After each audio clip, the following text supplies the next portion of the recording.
जी hello दोस्तों, मैं हूं कमर चीमा। और दोस्तों, जिस तरह कि आप देख रहे हैं, मेरे साथ मौजूद हैं प्रोफेसर डॉक्टर मुक्तदर खान साहब। डॉक्टर साहब, सबसे पहले तो आपके वक्त का बहुत शुक्रिया। थैंक यू वेरी मच कमर साहब, और आपको और आपके सुनने वालों को सबको रमज़ान की मुबारकबादी और मेरे तरफ से सलाम, नमस्ते, सत श्री अकाल, Vanakkam, hello. Thank you doctor साहब। एक तो आज जिस टॉपिक पे डिस्कशन करना चाहता हूं वो है कि आपने एक आर्टिकल लिखा, इंडियाज वर्ड, एक मैगजीन जो नया अभी हाल ही में इंडिया में आया है। ज़रा उसके बारे में भी थोड़ा सा बता दें। और दूसरा, ये जो आर्टिकल था ये था कि it's not a multipolar world, Trump's foreign policy and the global order. तो इसके ऊपर डिस्कशन करनी है कि आप ये कह रहे हैं कि ये मल्टीपोलर वर्ल्ड नहीं है, it's still the United states which is calling the shots. लेकिन आपके दोस्त जो फरीद जकरिया बात करते थे कि द रेस्ट इज राइजिंग, तो उसमें non state actors, there are other great powers, may be they can not dictate और दे कांट डू थिंग्स और they don't want to, but वो भी एक थीसिस है। So how do you see, पहले तो मैगजीन के बारे में बताएं and then briefly on this, and then we can take the conversation further. तो ये जो इंडियाज़ वर्ल्ड 5-6 महीने हुए हैं उसको लॉन्च कर कर, and it was launch by India's external affairs minister doctor Jaishankar. बाकायदा अगर आप लोग गूगल करें तो you can see the photographs of the launch, and he gave an important point.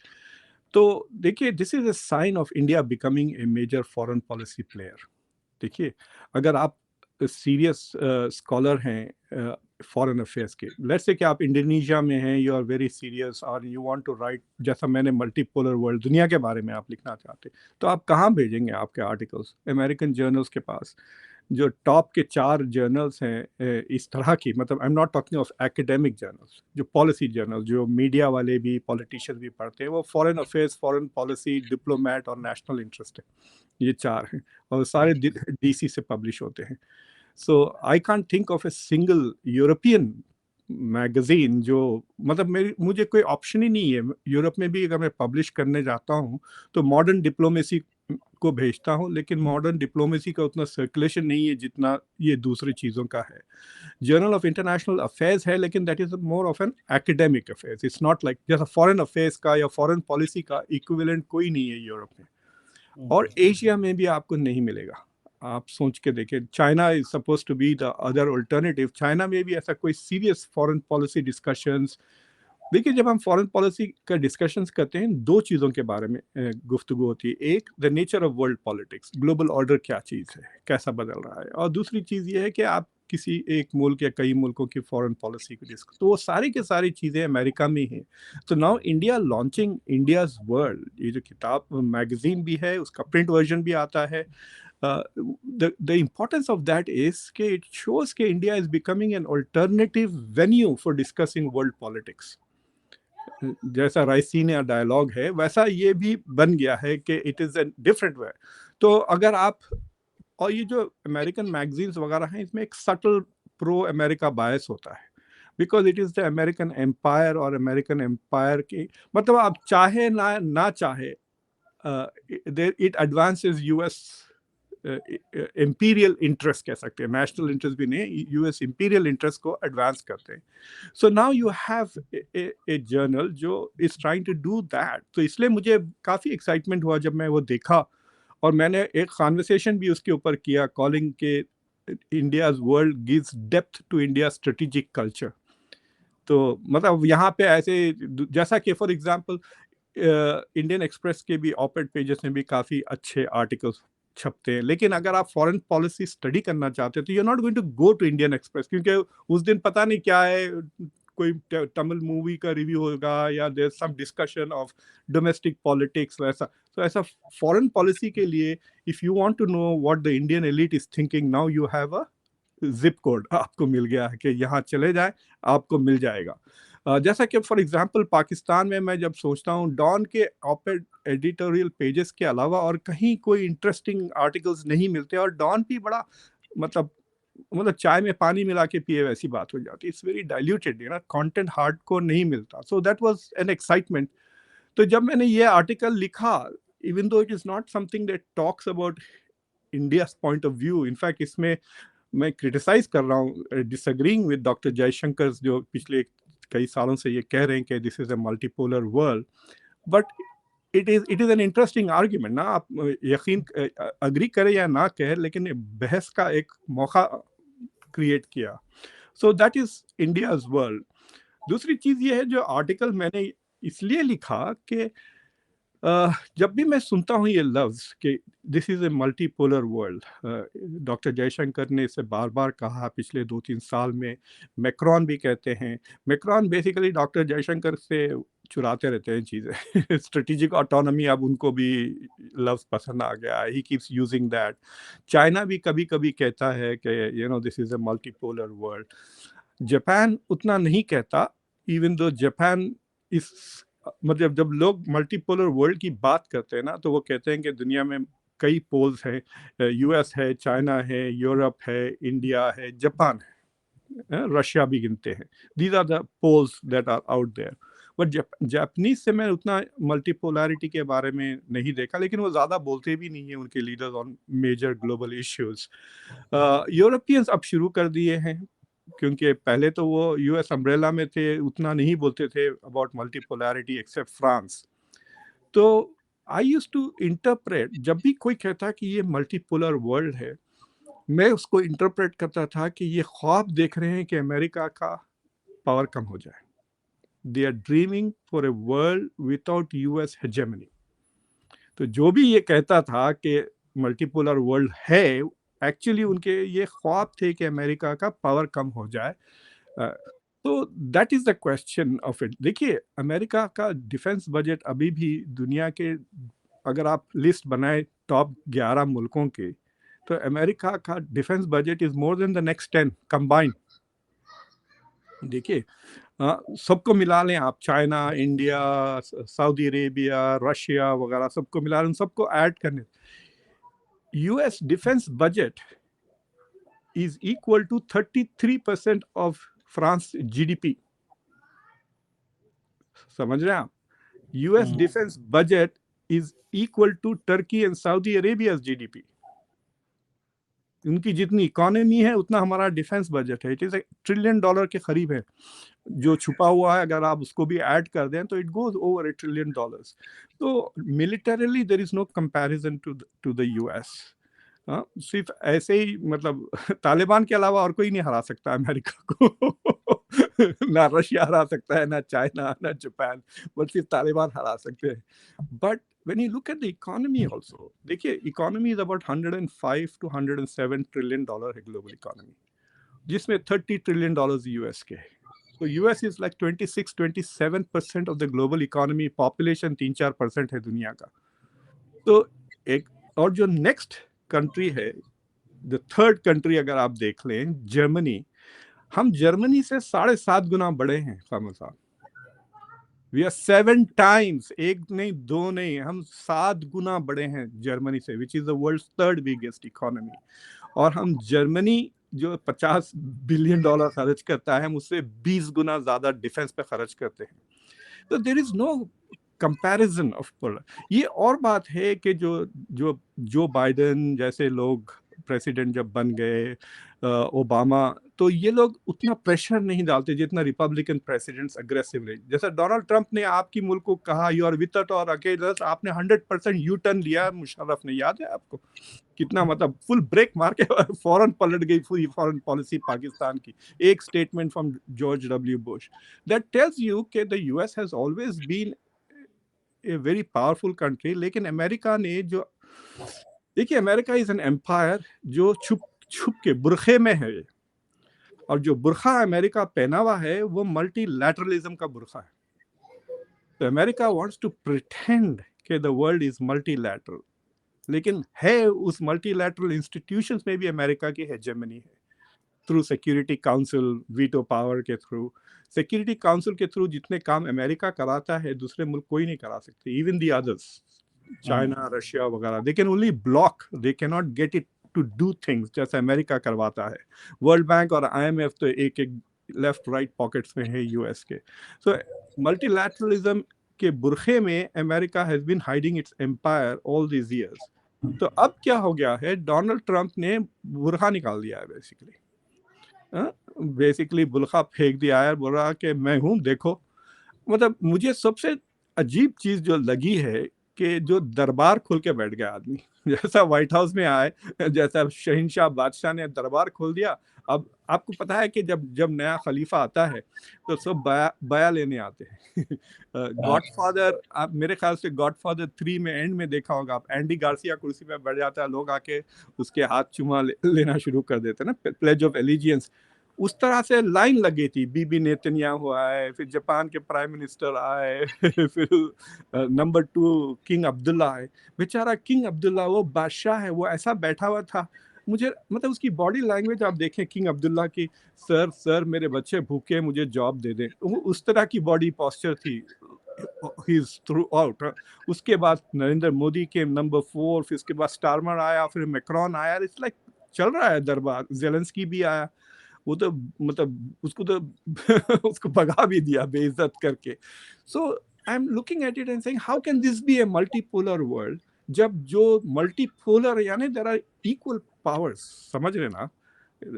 So for example अगर आप क्रिकेट का मिसाल ले लें, तो क्रिकेट में अब आप क्लियरली कह सकते हैं इट्स ए बाइपोलर वर्ल्ड। देखिए 4 कप्स है क्रिकेट में, 2 इंडिया के पास है, 2 ऑस्ट्रेलिया के पास है।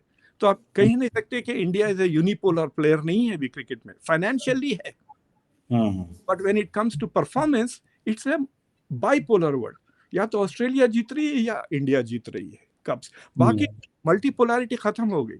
लेकिन अगर आप थोड़े साल पहले चले गए, जब पाकिस्तान की टीम स्ट्रांग थी, वेस्ट इंडीज की टीम स्ट्रांग थी, तो आप कहते हैं यार 5 जबरदस्त टीमें हैं, इंडिया भी है, इंग्लैंड भी है, ऑस्ट्रेलिया भी है, वेस्ट इंडीज भी है।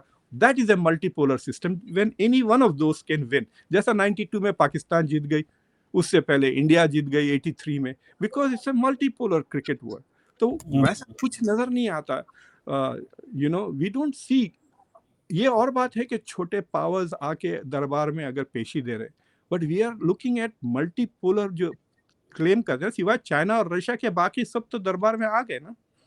तो मेरा आर्ग्यूमेंट ये था कि जो लोग समझ रहे हैं कि we are in a multipolar world, जो countries, and if they are making their foreign policy on the premise के हम मल्टीपोलर वर्ल्ड में हैं, वो गलतियां करेंगे।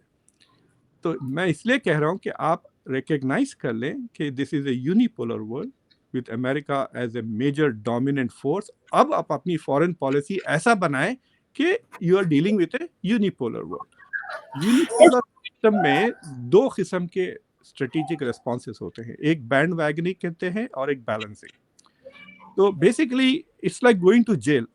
आप जेल में गए और देखिए एक बहुत बड़ा गुंडा है वहां पर, जो आपके सारे चीजें ले लेगा, घर से जो भी खाना पानी आएगा वो आपको पीट के ले लेगा। तो आपके पास 2 चॉइस है, या तो आप उसका चमचा बन जाए, या आप अपनी एक गैंग बना ले ताकि उसकी गैंग को compete. So either India, China, Russia, Europe, all of them come together, इसको कहते हैं बैलेंसिंग, और अमेरिका को बैलेंस करने की कोशिश करें, या अमेरिका के साथ हो जाए, right. So right now I think most countries are bandwagoning, not balancing. बिल्कुल ठीक है। डॉक्टर साहब ये बताएं कि इसको आप कैसे कहेंगे कि यूरोपियन यूनियन के ऊपर लगाया टैरिफ, उन्होंने रिस्पॉन्ड कर दिया विद अनदर $28 बिलियन। कनाडा ने रिस्पॉन्ड कर दिया, चाइना ने रिस्पॉन्ड कर दिया, हर मुल्क रिस्पॉन्ड करने को तैयार है, सिवाय मेरा ख्याल है अभी इंडिया के। इंडिया ने तो सबसे पहले वैसे ही टैरिफ्स कम कर दिए, जाने से पहले ही नरेंद्र मोदी साहब ने, हर मुल्क ने रिस्पॉन्ड कर दिया। अमेरिका को बिजली महंगी कर दी, सारे के सारे उन्होंने कहा जी शिकागो की महंगी कर दो, डिट्रॉइट की महंगी कर दो, उल्टा रिस्पॉन्ड किया। एक बात, क्या अमेरिकन पावर आपको नहीं लगता कॉम्प्रोमाइज हो गई? एक है मिलिटरल, देखें आपने जो जोसेफ नाई ने कहा था कि देयर आर 3 चेस बोर्ड्स हैं, फॉर एग्जांपल जी, it's political, economic and military. So military chess board में तो देयर इज नो कंपटीशन, आपने बताया डिफेंस के वाले से, but in economy and in politics the question is that अगर आप इसको बाइफरकेट कर ले, तो डू यू स्टिल बिलीव कि जी in politics and economy United States is still running the unipolar world? Militarily तो वो फोर्स कर सकता है, और वो भी जहां पे बूट्स ऑन ग्राउंड होंगे वहां पे अपनी मर्जी के इंसेंट जो आउटकम है नहीं ले सकता।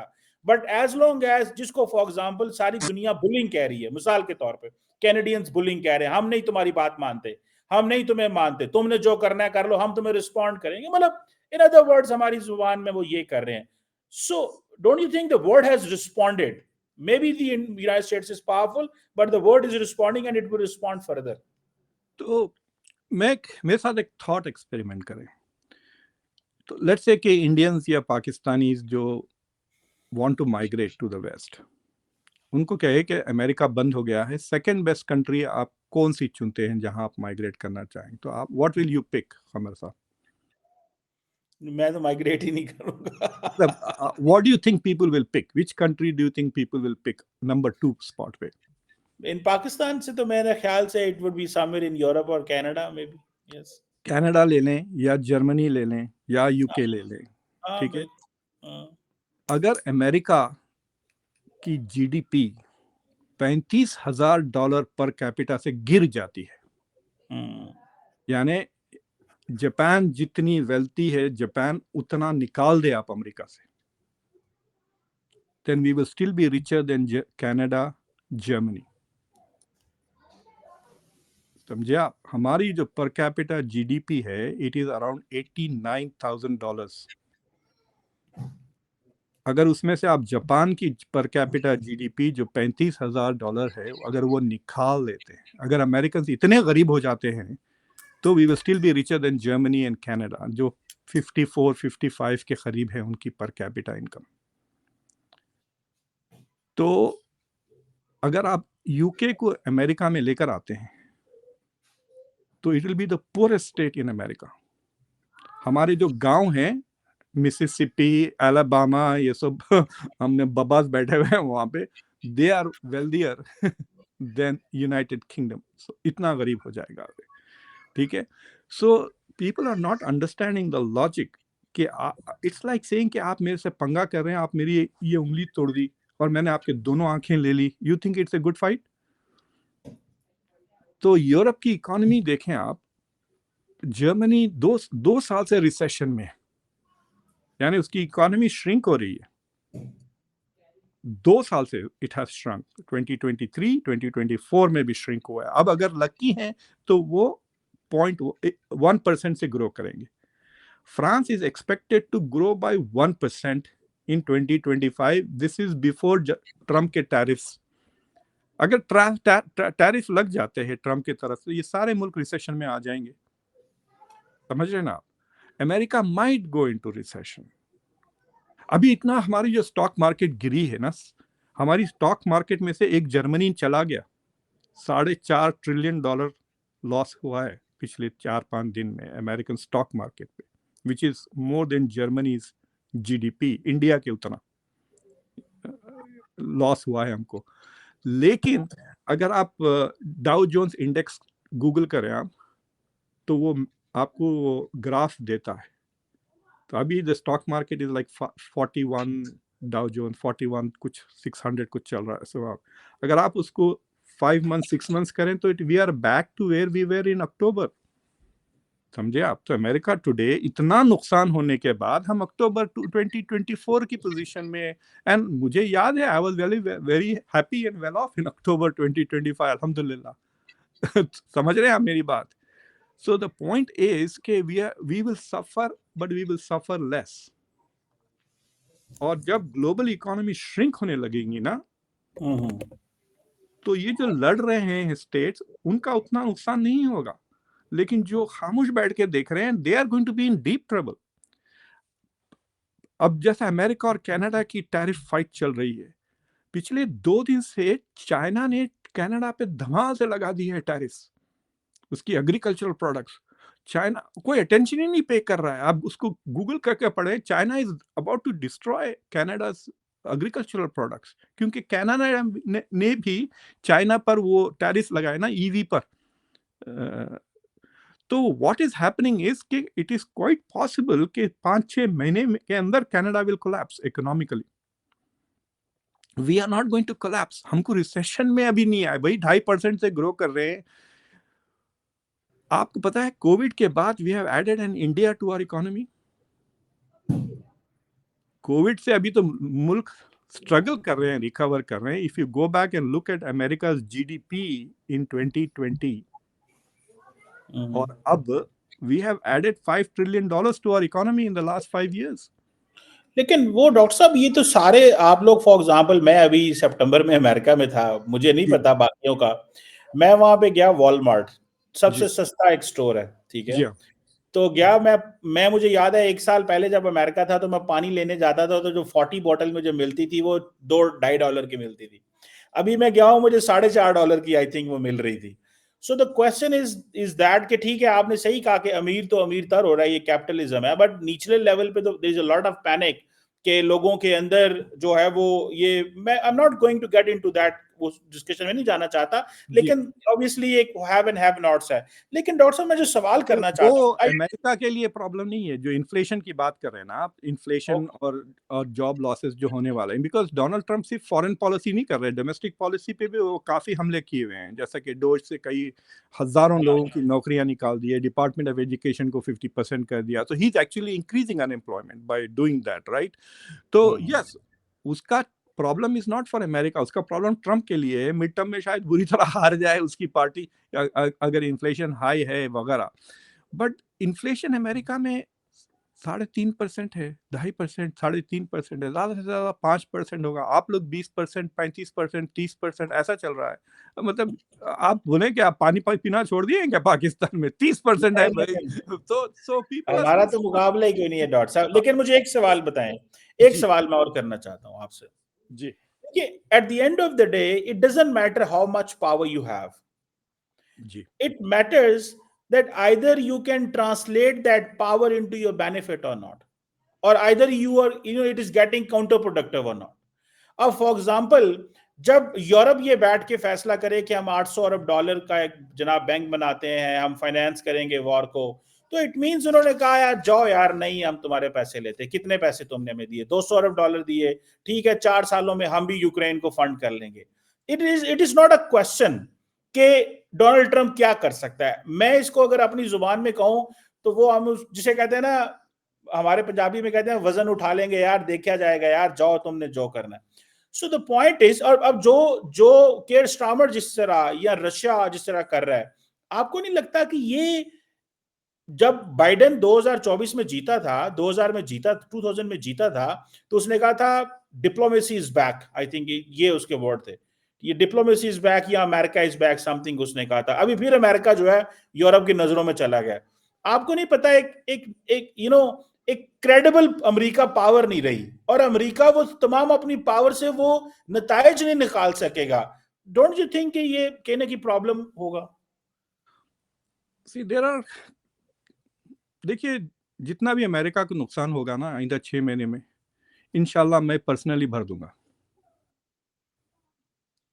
Is it credible? अगर $2-3 ट्रिलियन तक नुकसान अगर होता है अमेरिका का, तो मैं अपनी जेब से दे दूंगा. क्या आपको ये एक स्टेटमेंट क्रेडिबल लग रहा है कि डॉक्टर मुख्तदर अपनी जेब से $3 ट्रिलियन निकाल कर अमेरिका को दे देंगे अगर उसको नहीं ना? मतलब हंस रहे हैं आप. आप दिल में सोच रहे हैं ये तो $3,000 भी नहीं दे सकते, ये 3 ट्रिलियन क्या. स्टारमर का वैसे ही है. जब यूरोप कहते हैं ना कि हम ये कर लेंगे वो कर लेंगे, तो क्यों नहीं किया भाई? आपको क्या गुलामी की आदत है?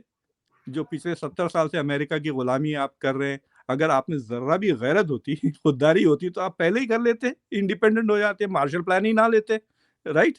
सो दूसरी बात, उसके बाद स्टारमर ने बड़े बड़े बातें किए, लेकिन किया क्या उन्होंने? उनकी जो समिट हुई थी, उस समिट में उन्होंने कुछ कितने ऑफर किए?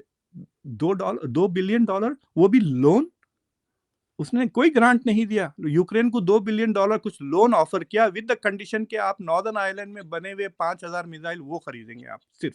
यानी उन्होंने अपनी ही कंट्री की मैन्युफैक्चरिंग को सब्सिडाइज कर लिया. और वो जो लोन वो दे रहे हैं, वो पैसे कहाँ से आ रहे हैं? वो रशिया के एसेट्स को लेकर. तो ये जो बातें कर रहे हैं, ये रशिया के एसेट्स को लिक्विडेट करके they want to give it to Ukraine. That is what they are threatening to do. देखे देखें फिर बात करेंगे. बोलने में क्या है, राइट? बोलने में तो कनाडा भी बहुत उचक रहा है कि हम ये कर देंगे वो कर देंगे. Let them implement it. भागे भागे तो आ गए थे ना. मतलब ट्रूडो तो चक्कर डोनाल्ड ट्रंप की स्वेरिंग इन से पहले चक्कर काट रहे हैं, और डोनाल्ड ट्रंप के वो मारालागो भी चले गए थे. तो it is not a simple, it is not that easy to implement. ये और बात है, आप ये कह सकते हैं कि अमेरिका का सॉफ्ट पावर खत्म हो रहा है इसके वजह से, या अमेरिकन हेजेमनी खत्म हो रही है, या जो ग्लोबल ऑर्डर अमेरिका ने बनाया था टू एडवांस अमेरिका इंटरेस्ट, वो कमजोर हो रहा है। डोनाल्ड ट्रंप की आर्ग्यूमेंट ये है कि वो जो हमने ऑर्डर बनाया था, उस ऑर्डर की वजह से तो चाइना इतना बड़ा सुपर पावर बन गया। देखिए, आप, Donald Trump is not imposing tariffs, वो टैरिफ नहीं लगा रहा है, वो रेसिप्रोकल टैरिफ लगा रहा है। Can you understand the difference? Right? Donald Trump ये कह रहा है कि तुमने जो मुझ पर इतने सालों से लगाया हुआ है, इंडिया के ऊपर देख लें आप, इंडिया 150% था ऑन लग्जरी कार्स वगैरह, वो अमेरिका को अंडरमाइन कर रहा था। Tesla was not able to go and sell there, a lot of these things, right? वो बार बार उसकी बात करते हैं वो मोटरसाइकिल्स की, but it was a small market. अब वो उन्होंने वो 150 से 75% कर दिया है, बट दे स्टिल पुट 75% है लग्जरी गुड्स पर जो अमेरिका से आ रहे हैं। तो अमेरिका उन पे 75% लगा दिया तो क्या नुकसान हो जाएगा अमेरिका का? इंडिया का नुकसान नहीं होगा उसमें, right? So people are not understanding the logic. देखिए, I think Trump made a mistake by saying कि आई विल इंपोज टैरिफ। वो शुरू से वही कहना था कि I will impose reciprocal tariff, तो सबकी पोल खुल गई ना। अब जब लोग जाके जब लिस्ट देख रहे हैं, कनाडा अमेरिका के एग्रीकल्चरल बास प्रोडक्ट्स पे 250% टैक्स लगाता है। ये कनाडा लगाता है। व्हाई? इतने सालों से why didn't Biden do it? देखिए, ये पैनामा कैनाल का आप चक्कर देख लें, बाइडेन एडमिनिस्ट्रेशन ने क्या एक लफ्ज भी कहा पैनामा कैनाल के बारे में? हाँ, ये अमेरिकन 30-40 हजार अमेरिकन मर गए थे उसके बनाने में, मलेरिया से, and we gave it to them for $1। इस नियत से नहीं दिए थे कि आप वो चाइना को भेज दें, दोनों एंड्स उन्होंने चाइना को भेज दिया था।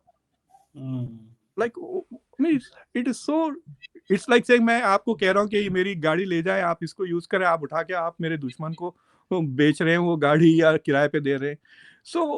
सो some of these things are eye opening, right, for many American, and they are saying कि हमने सिर्फ इसलिए कि आप हमारी इज्जत करें, हमने बहुत नुकसान उठा लिया। That is, and the biggest thing is, अब सवाल ये है कि विल ही सक्सीड? जो असल गोल है डोनाल्ड ट्रंप का is to bring back manufacturing to America, यानी वो ग्लोबलाइजेशन को रिवर्स करना चाह रहे हैं। अगर अमेरिका में वापस आ जाती है मैन्युफैक्चरिंग, थियोरेटिकली स्पीकिंग, तो चाइना का खतरा खत्म हो जाता है ना फॉर द यूएस। तो can that happen? I am not sure कि दैट विल हैपन। हमारी तनख्वाहें इतनी ज़्यादा है, इंजीनियर्स की ले लें, वर्कर्स की ले लें, फिर ह्यूमन राइट्स प्रोटेक्शंस हैं, सिविल राइट्स प्रोटेक्शंस है, एनवायरमेंटल प्रोटेक्शंस है, तो कॉस्ट ऑफ मैन्युफैक्चरिंग बहुत ज़्यादा हो जाएगी। अगर अब ये जो आपके सामने मैं बैठा हुआ हूँ, this is a brand new iMac laptop, ये मैंने 1700 में लिया है, this is top of the line. अगर ये अमेरिका में बनता तो ये 7500 के ऊपर होता, सेम लैपटॉप, और I could not afford it, I can tell you that. 7500 में तो लोग गाड़ी खरीद लेते हैं, मैं लैपटॉप कैसा खरीदता, right? So instead of changing a laptop every 3 years, I might change a laptop every 10 years. यानी I will be working with old technology, less capability, productivity कम हो जाएगी वगैरह। So the question, मतलब ये अमेरिकन इकोनॉमिस्ट्स और American policy makers के लिए ये बहस है कि is it in the interest of the US economy to bring back manufacturing? वो बहस अभी तक मैंने नहीं देखा, और ये बहस भी सीरियसली नहीं हुई कि इज इट पॉसिबल। अगर आ भी जाता है तो क्या अमेरिका में हमारे बच्चे आजकल इतने नवाबजादे हैं, दिमाग खराब है सबका, वो जाके फैक्ट्री में काम करेंगे? सबको सीईओ बनना है without anything, they want to be, Wall Street पे काम करना है, उनको बोनस कितना मिल रहा है क्रिसमस का, they are worried about those things, right? So तो that is where I think Trump is going to fail, कि जिन उनकी जो कंस्टिट्यूएंसी है वो 50-60 साल से ऊपर है, it is the constituency of the last generation of America, और उनके लिए इतनी बड़ी ग्लोबल शिफ्ट लेकर आना I'm not sure. He's not looking at the future of the Americans. I think we should have a policy जो America की coming up generation को देखते हुए करे। वो पैसे और जो टैरिफ के जो assumption है, टैरिफ को वो टैक्स समझते हैं। I am not very sure कि it is works like that. वो समझ रहे हैं कि हम अगर 25% टैरिफ लगा देते हैं, उनके पास से $1 ट्रिलियन का माल आ रहा है, हमको $250 बिलियन मिल जाएंगे। नहीं, ऐसा कुछ नहीं होने वाला है। अगर आप 25% कीमत बढ़ाए तो शायद वो एक्सपोर्ट्स आए ही ना चाइना से, राइट। वो $1 ट्रिलियन जाके वो इम्पोर्ट्स विल रिड्यूस। जैसा मैं आपको कह रहा हूँ कि हर 3 साल में कंप्यूटर लेने के बजाय हर 5 साल, हर 6 साल, हर 7 साल में खरीदना शुरू कर दूंगा। That means the economy will begin to shrink. But will that change the balance of power? No, I think कि अगर सब डूबने लगे तो अगर दूसरे मुल्क हमसे ज्यादा तेजी से डूबे तो हमारी फिर यूनिपोलैरिटी तो मेंटेन ही रहेगी ना, right? That is a different argument. We will still be unipolar. We might be, instead of per capita income at 85, we will be per capita at 65 or 75. 10,000। देखिए, जब इंडिया में जब भारत की बात करते हैं ना, विकसित भारत, डेवलप्ड भारत, इंडिया की per capita income $2,800 right now. It is lower middle income मुल्क है, ब्राजील से भी कम है, ब्राजील की 4,000 के करीब है। तो 2047 में India wants to become around $20,000 per capita income, जिसपे वो डेवलप्ड इकोनॉमी समझ रहे हैं, ठीक है, 20 साल में। तो एक 22 साल की ट्रेजेक्ट्री है जिसमें वो are planning to go to 20,000. Imagine आज से 22 साल के बाद अमेरिका की क्या रहेगी GDP per capita. But if the world systems जिस तरह डोनाल्ड ट्रंप तबाह कर रहे हैं ग्लोबल इकोनॉमी को, तो India will not make it to विकसित Bharat, and the US will shrink. Japan भी डूब जाएगा भाई, चाइना भी उतर जाएंगे, $15,000-20,000 हजार पे आ जाएंगे ग्लोबल इकोनॉमी। गीता गोपीनाथन ने एक स्पीच दी थी स्टैनफोर्ड यूनिवर्सिटी में। She is the number 2 person in IMF। तो उसने कहा था, this is before Trump's election, तो उसने कहा था कि ये जो यूरोपियंस ने जो पॉलिसी शुरू की थी कि क्या लफ्ज यूज करते हैं वो, चाइना +1 वाली पॉलिसी और डीलिंकिंग नहीं, डी रिस्किंग वाली पॉलिसीज, तो उसमें क्या हो रहा था, economic logic was not the reason why आप सप्लाई चेन को एडजस्ट कर रहे थे। आप सिक्योरिटी के बेसिस पे, फ्रेंड्स एंड एनिमीज की बेसिस पे आप रीस्ट्रक्चर कर रहे हैं। सो शी सेड, उससे डर ये है कि दुनिया will become fragmented, global economy 2 टुकड़े हो जाएंगे, एक चाइना से फ्रेंडली जो बेल्ट एंड रोड इनिशिएटिव में है, और वो मुल्क जो चाइना के खिलाफ है, like Europeans and US and north America. अब चाइना के पीछे भागेंगे, देखना आप, यूरोपियंस और कनाडा भी। In fact, the biggest beneficiary of Donald Trump's economic policies could be China.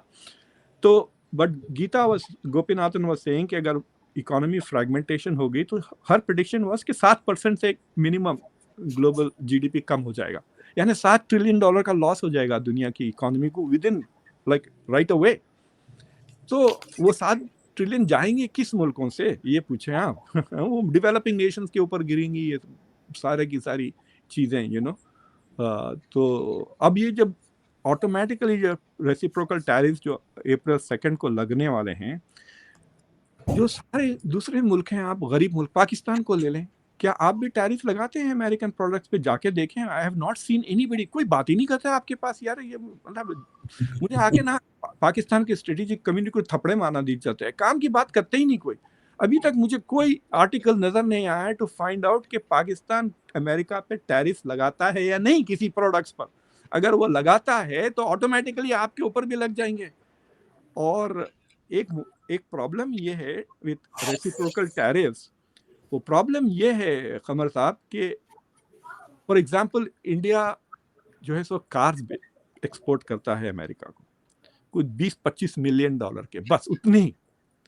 तो ट्रम्प क्या उस पे थोड़ी लगाएंगे वो tariff? He is not going to go product by product, he might just say कि एवरेज टैरिफ क्या लगाता है इंडिया पे, हम वो एवरेज उन पे लगा देंगे हर प्रोडक्ट पे। तो आप जो चीजें एक्सपोर्ट कर रहे हैं उस पे टैरिफ लग जाएंगे रेसिप्रोकल ऑटोमेटिकली, जो आप लगाए हुए हैं दूसरे कंट्रीज। इट्स नॉट कि you are going to escape, because he is going to put it across the board, all countries which have tariffs with the US will get. तो उस discussions में I feel के the whole global economy is going to suffer, not just Trump. मतलब ये deglobalization कर रहा है बंदा. बिल्कुल सही है। डॉक्टर साहब, बड़ा ज़बरदस्त आर्टिकल आपने लिखा है, वो just had touched few points, और मैं चाहूँगा कि जो हमारे व्यूअर्स हैं वो जाएं इंडियाज़ वर्ड पे और डॉक्टर साहब का आर्टिकल पढ़ें, जहाँ से मैंने पढ़ा और मैंने कहा डॉक्टर साहब से ज़रा कन्वर्सेशन की जाए। Thank you very much for your time, it's always lovely. Video description में आप उसकी लिंक लगा दें आर्टिकल की। मैं डेफिनेटली मैं इसकी लिंक लगा देता हूँ। तो thank you very much professor doctor Muqtedar Khan साहब, बहुत शुक्रिया सर। ठीक है, बाय।